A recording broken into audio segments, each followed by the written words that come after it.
We're starting to see dollar weakness on the euro-dollar cross. In fact, the euro is sitting at around 131 to the greenback. When you look at the local currency, it would perhaps make sense that we do see a little bit of ZAR appreciation today, but we are lacking momentum early trade.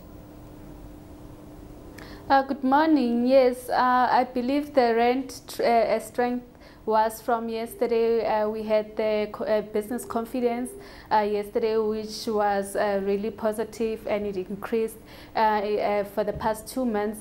And given the positive implication for GDP growth that the business confidence showed, it is understandable that the rand did appreciate yesterday.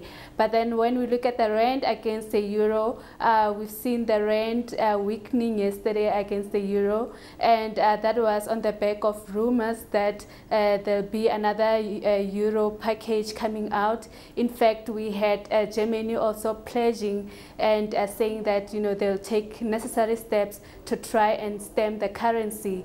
And that was also on the back of Japan coming out and saying that they'll try and help the euro by buying euro bonds.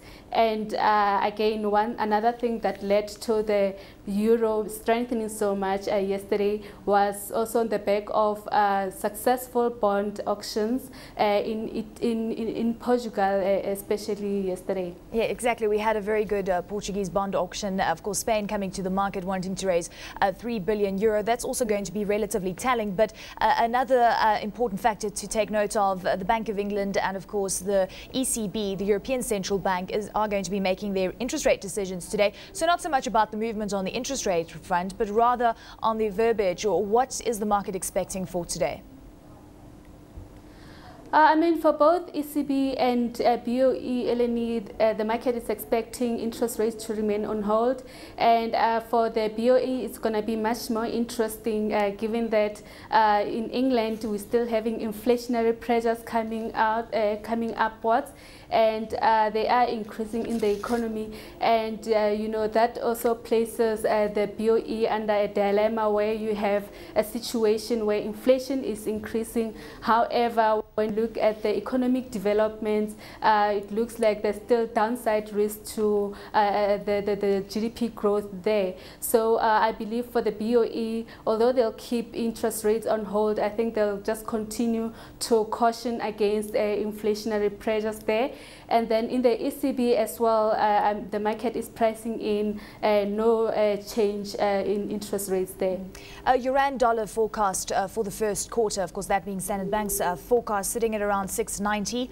We have the MPC rate decision next week. What are you expecting to the prelude of that? So in other words, are we going to be seeing some rand weakness going forward for the rest of the week? What is the market pricing in at this point? We are expecting the rand to remain around the range of 680, 690 in the short term. However, we're still expecting rates to remain on hold for the rest of the year, given that we've seen positive economic growth developments here in South Africa. We had manufacturing surprising on the upside, and then yesterday we had business confidence as well. And just with inflation, we believe that has bottomed, and we'll see inflation, coming up, or rather rising from here on. And just given the combination of those factors, interest rates are likely to remain on hold.